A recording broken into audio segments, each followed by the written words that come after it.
The auction paddle felt wrong in Nora Whitstone's hand, the way expensive things sometimes do when they belong to someone else's world. She stood at the center of the Alderton Grand's main hall, 40 feet of coffered ceiling above her, 300 guests arranged in gilded chairs below. And she looked out at the collection her father had spent 40 years building. Tonight the Whitstone collection was being offered to the public for the first time, a celebrazer, they called it. What it actually was, Nora knew, was a performance, and she was the director. The crown piece sat on a velvet-draped platform at the far end of the room. Interior scene with morning light oil on linen 1887. The placard called it, a work of uncertain attribution. The auction house had been more careful. They said attributed to, and left the rest to implication. 3 specialists had examined it in the past 6 months. 2 had declined to comment. The third had submitted a 4-page report using the phrase stylistically consistent 11 times without once committing to a name. Nobody in this room knew what it was. Nora Whitstone knew what it was. Her father had told her, the winter before he died, in a voice so quiet she had leaned close to hear it over the hospital's ventilation hum. He had told her where he found it, and who had sold it to him, and what the man had said when the money changed hands. She had written it down afterward in a small notebook she kept in her coat pocket even now. But a story was not a provenance. A daughter's memory was not authentication. And so the placard said uncertain, and the auction estimate said 40 to 60,000. And everyone in the room felt sophisticated for not asking too many questions. The doors at the back of the hall opened. A man came in late. He was 38 years old, though he looked older in the way that men who work with their hands tend to look older. Not worn out, exactly. Just settled into themselves ahead of schedule. His name was Patrick Daly. He wore a jacket that had been pressed but not recently, and dark slacks that fit the way slacks fit when a man has lost a little weight and not yet noticed. He stood in the doorway for a moment, reading the room the way a person reads a room when they don't belong to it. Quickly, quietly, taking inventory. He had come because his daughter had asked him to. Maura Daly was 7 years old and had, for reasons Patrick had never fully understood, developed an intense interest in art history over the past 18 months. It had started with a library book, then a second library book, then a documentary she'd watched on his laptop while he was trying to do after that. And by her last birthday she had asked for a poster of a Vermeer for her bedroom wall. And had cried, actually cried, when she described the way the light worked in it. The light comes from the side, Daddy, she had told him. It's always from the side. That's how you know it's him. He had not known what to say to that. He had said, "That's really something, Bug." And she had nodded with the solemnity of a person who had discovered something important about the world. She was home tonight with his neighbor, Mrs. Pollard, who was 71, and charged $15 an hour, and made excellent use of the television. Patrick had found the auction listing online, open to the public, free admission, no obligation to bid, and had thought that maybe, if he described the evening to Maura in enough detail, she would consider it as good as being there. He found a seat near the back and picked up the catalog from the empty chair beside him. He turned to the Whitstone collection pages. He read the placard description. He read the attribution note. He looked at the photograph of the painting, small and imperfect, the way auction catalog photographs always are, and he sat very still for a moment. Then he turned back to the photograph and looked again. Nora Whitstone was talking to a man named Clifford Ames, who represented a private collector in Geneva, and had flown in specifically for the interior scene. Clifford was 70, immaculately dressed, and had the careful manner of someone who made a profession of being cautious. He had examined the painting that afternoon. He had not committed to anything. "The brushwork in the lower left is interesting," he said. "It is," Nora agreed. "There's a quality to the impasto, something deliberate." "My father thought so." The thin practiced smile of a man who respected sellers who didn't oversell. "And the condition report is comprehensive. Available upon request." He nodded. He looked across the room at the painting. 40 to 60 seems conservative, Nora said. Intentionally. That was the strategy. Keep the estimate low, let the room compete. Let the final number speak for itself. The auction house had agreed. If the painting was what her father believed it to be, the room would figure that out on its own, and if it wasn't, if it was beautiful, and old, and ultimately just attributed to, then the conservative estimate protected everyone. That was the public version. The private version was simpler. Nora Whitstone needed the collection to matter tonight, needed it to close high, needed the number to be large enough to keep the foundation solvent for another 3 years. Her father's foundation. The one that funded restoration programs at underfunded museums in 6 states. The one that bore his name on a small brass plaque that nobody read. She needed the painting to be real. She did not know, with certainty, that it was. The pre-auction viewing period was 40 minutes.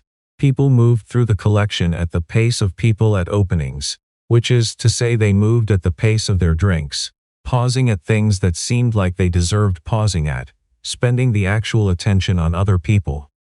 Patrick Daly walked directly to the interior scene. He stood in front of it for a long time, long enough that the woman beside him moved on, and the couple behind her moved on, and eventually he was alone in front of it, with no one paying attention. He put his catalog under his arm. He bent forward slightly at the waist. Not close enough to break the perimeter rope, but close enough to be useful. He looked at the lower left corner for 30 seconds. He looked at the horizon line in the window at the back of the scene. He looked at the handling of the fabric on the figure near the door. He straightened up. He opened his catalog. He read the attribution note one more time. Then he flipped to the provenance section, which listed 4 prior owners and 2 auction appearances, the most recent in 1994. He found Nora Whitstone standing with the auctioneer near the front of the room. "Excuse me," he said. Nora turned. She had a way of turning that was calibrated, welcoming but not eager, present but not available. It was a skill she had learned in 14 years of working in her father's orbit. "Of course," she said. "Can I help you?" "I had a question about the interior scene," Patrick said. "The attribution, certainly. The catalog note covers the current assessment. I know what the catalog says." He said it without edge, the way a person says something when they're not trying to be rude but are in a hurry to get past the preamble. "I'm asking about something specific. The 1994 sale. Do you know who consigned it?" Nora looked at him more carefully now. He was not the expected demographic. He was not Clifford Ames. He was not anyone she recognized. "I don't have that information with me," she said. "The provenance research is."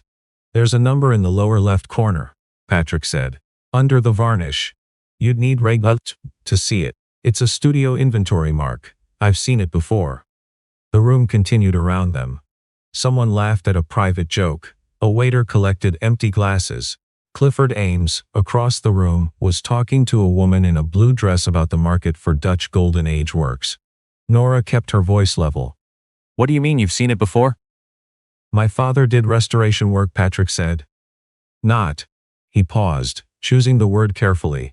"Not the kind of restoration work people in this room talk about. He worked for a storage facility in Baltimore that handled estates. When collections came in without documentation, he was sometimes asked to examine them. He kept records. He looked at the catalog in his hand. He photographed that painting. 22 years ago. I was 16. I stood next to him while he worked." Nora did not say anything. "I could be wrong," Patrick said. "I haven't seen his records in a long time. I'd have to look." Nora looked at him for 3 full seconds. Then, "Where are his records?" "Storage unit in Dundalk. About 40 minutes from here."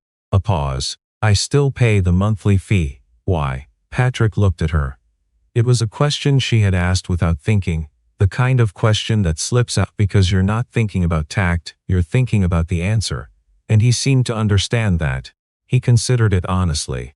"I haven't figured out what to do with them yet," he said. "He died 4 years ago. There's a lot in there. I wasn't ready to go through it." The pre-auction viewing period ended. The lights shifted. The auctioneer moved toward the podium. Around them, guests began to find their seats. "The auction starts in 10 minutes, Nora said. I know. She looked at the painting. She looked at Patrick Daly. She made the kind of calculation that has no real name. The one where you are weighing a stranger against the risk of being wrong about a stranger. And the risk of what you lose if you don't listen. There's a room in the back, she said. Staff only. Give me 5 minutes to start the auction and hand off to my associate director. Patrick nodded.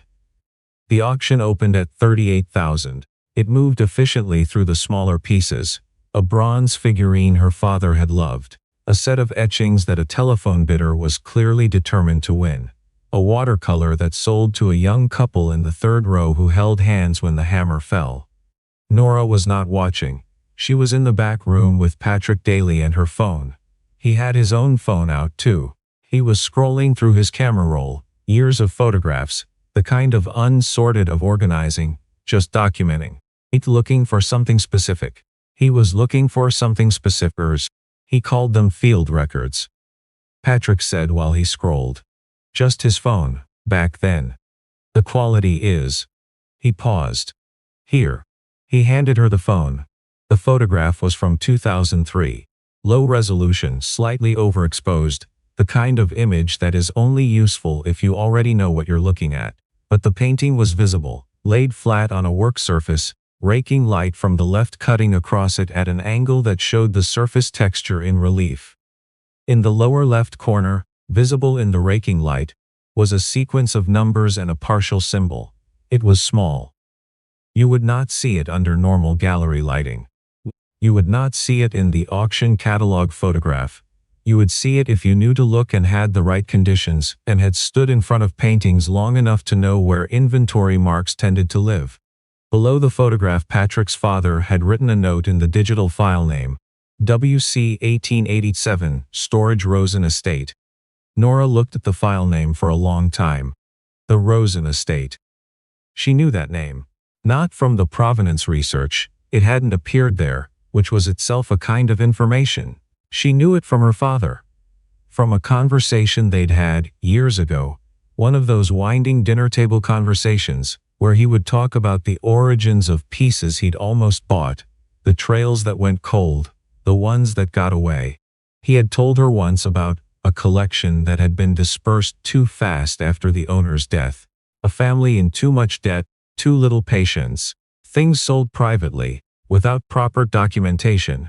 Prices well below market. He had tried to trace one piece, in particular, and lost the trail somewhere in the mid-90s. This file name, she said. Your father. Did he ever follow up? Did he ever write down where it went after?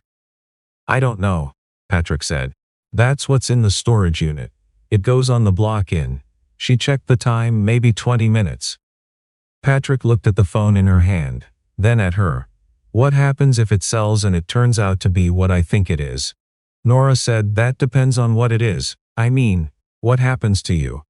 She hadn't expected that question, not the concern in it. She looked at it with the particular attention you give a person who has surprised you. That's a complicated answer, she said. I have time. She sat down. It was a folding chair, the kind they put in staff rooms at events like this, uncomfortable and graceless. She sat in it like someone who had forgotten to care about grace for a moment. If it's authenticated as what I think my father believed it was, she said, then the estimate is wrong, very wrong, and the foundation benefits from that, because we get the sale price. But if it sells tonight at $60,000 and then a buyer's researcher finds the Rosen estate connection, finds the mark, finds documentation of what it actually is, then there are conversations about whether the sale was. She stopped. Whether we knew, did you know? My father knew what he believed, she said. He never got documentation. He was careful about that. He didn't want to claim something he couldn't prove. She paused. He also didn't want to undersell it. So he put it in the auction with a conservative estimate and hoped the room would figure it out. But the room doesn't know to look for the inventory mark. No, she said. The room doesn't. Patrick was quiet for a moment. In the distance, through the closed door, they could hear the auctioneer's cadence. The rhythm of a room in competition. My daughter, he said then without much preamble, the way people say things when they decide to say them. She's 7. She knows more about this. about paintings, about how light works, about all of it, than I ever will. I bring her to the library on Saturdays. She has a notebook where she writes down painters' names. He paused. I don't know why I'm telling you that. Nora thought she knew. She didn't say so. If there's documentation in your father's records, she said, and if it connects this painting to what I think it is, the right process is to pull the lot, request authentication. Do this properly. She looked at the phone still in her hand. That delays everything. The foundation loses the revenue for this cycle. The auction house is not happy. Clifford Ames flies back to Geneva. She handed the phone back to him. But it's the right thing. Patrick took the phone. He looked at the screen, his father's photograph, his father's handwriting in the file name, 22 years old. He would have done it that way, he said. Your father? Yeah. A small pause. He always said, if you're not sure, look again. Take your time. The painting's not going anywhere. Nora stood up. She straightened her jacket. She was thinking about her father in the hospital, the quiet voice, the name he had given her like something precious and fragile. I think I know what it is, Nora. I just couldn't prove it. She was thinking about the brass plaque nobody read, and the restaurant doing programs in 6 states, and the difference. She stopped with her hand on the frame. She went to the door. What do you do? She asked. Not from strategy. From genuine wanting to know. HVAC, Patrick said. Heating and cooling. I run a small crew. 2 guys, mostly residential. She nodded slowly. You learned about paintings from standing next to your father. I learned about looking, Patrick said. Paintings were just what we were looking at. She pulled the lot. The announcement was brief and professional. A technical matter, the auctioneer said. The consignor had requested additional review time. The Whitstone collection lots would continue with the remaining pieces, and bidders interested in the interior scene would be contacted directly when the review concluded. The room absorbed this the way rooms absorb disappointments. With a murmur, with readjusted postures, with the particular patience of people who have come to expect that the things they want most will take longer than anticipated. Clifford Ames caught Nora's eye from across the room. She gave him a small nod. I'll explain. And he gave her a been in this business long enough to wait. Patrick drove to the storage unit the following Saturday morning. He brought Nora. He hadn't planned to. He'd planned to go alone, early, handle whatever he found the way he'd been not handling it for 4 years. At a distance, on his own terms. But Nora had woken up at 6:30 and come into the kitchen while he was making coffee and asked where he was going, and he'd told her, because he'd long ago decided that when she asked him direct questions, he would answer them directly, even when it was complicated. To look through Grandpa's records, he said. From his work. Nora had gotten very still, in the way she got still when something mattered to her. The art records? Maybe. I don't know exactly what's there. She had looked at him with her serious eyes. She had her mother's eyes. The thought came and went like it always did, a flicker and then back to whatever was in front of him. Can I come? He had thought about it for 3 seconds. Yeah, he said. Get your coat.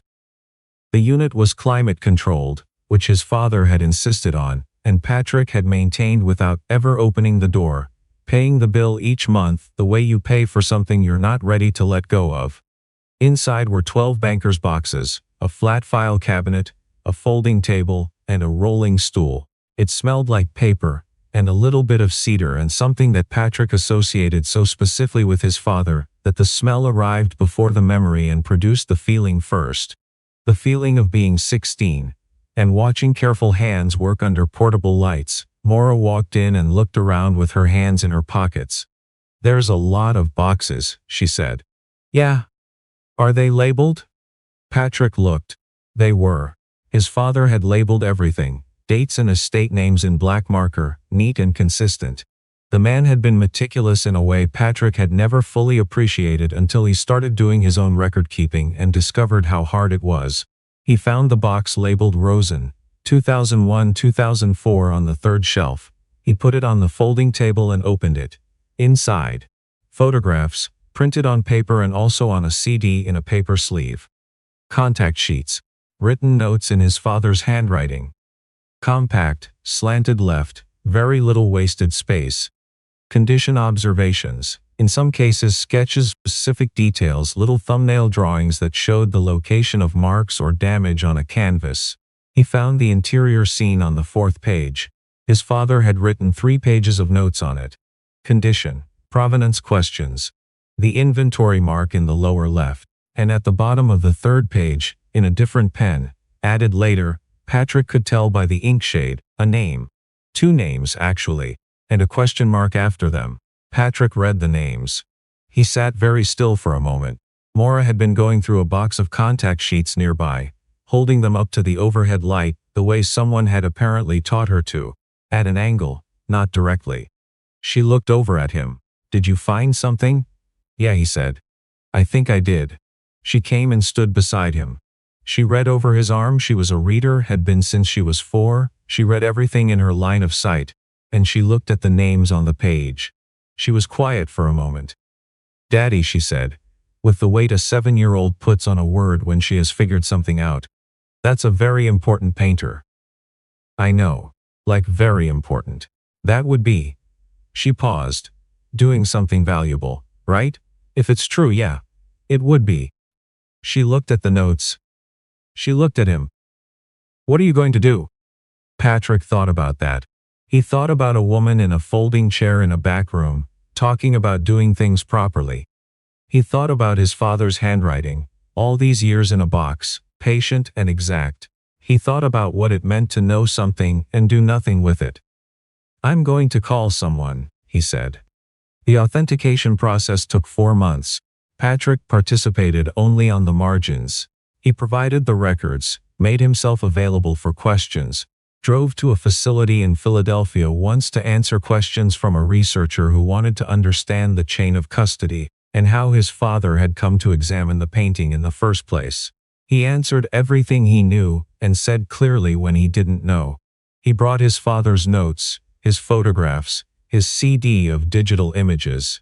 He sat in a room with 3 people who had spent their careers studying exactly this kind of question, and answered their questions the way his father had taught him to answer questions about something he'd observed.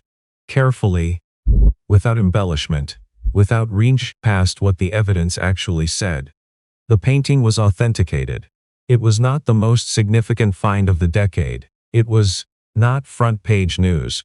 It was a footnote in a specialist publication and a press release from the Whitstone, and a short article in a regional paper that ran on a Wednesday. But the authenticated value was not 40 to 60,000. It was considerably more than that. The foundation, which had been running lean, ran lean no longer for several years. Restoration programs in 6 states continued. A 7th state was added. The brass plaque in the lobby of the Baltimore facility, where the collection had been stored, was joined by a 2nd plaque.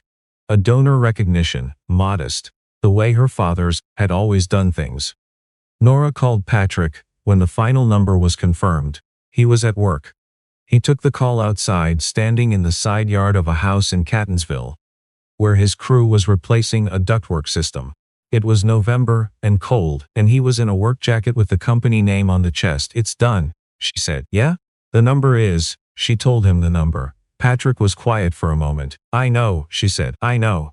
Your father," he said. "He was right." "He was," she said. And then, after a pause, "So was yours." Patrick leaned against the side of the house. Through the window he could see his guys working, could hear the particular sound of ductwork being disconnected. The small organized chaos of people who know what they're doing inside someone else's walls. "Does Maura know you're waiting on this call?" Nora asked. "Yeah. She's at school. I told her I'd text her when I heard. What will you tell her?" Patrick thought about it. He thought about a 7-year-old, with a notebook of painters' names, and a Vermeer poster on her wall, and a father who had stood next to his own father in storage units, and learned to look. He thought about the specific way she got still when something mattered to her, the gravity of her, the seriousness that had arrived in her, already formed, not taught. "I'll tell her," he said. "That her grandfather knew something important, and he wrote it down, and we found it. He could hear Nora breathing on the other end of the line. The November air moved through the yard, and somewhere a door opened and closed, and his crew went on working in the quiet, competent way of people who have done something long enough to do it well. "That's a good thing to tell her," Nora said. "Yeah," Patrick said. "I think so too." He ended the call. He stood in the yard for another minute. Then he took out his phone, opened a new text, and typed to a number labeled Mara. "School phone. Emergencies plus good news. We found it, bug. Grandpa was right. Tell you everything tonight." Daddy put the phone in his pocket and went back inside.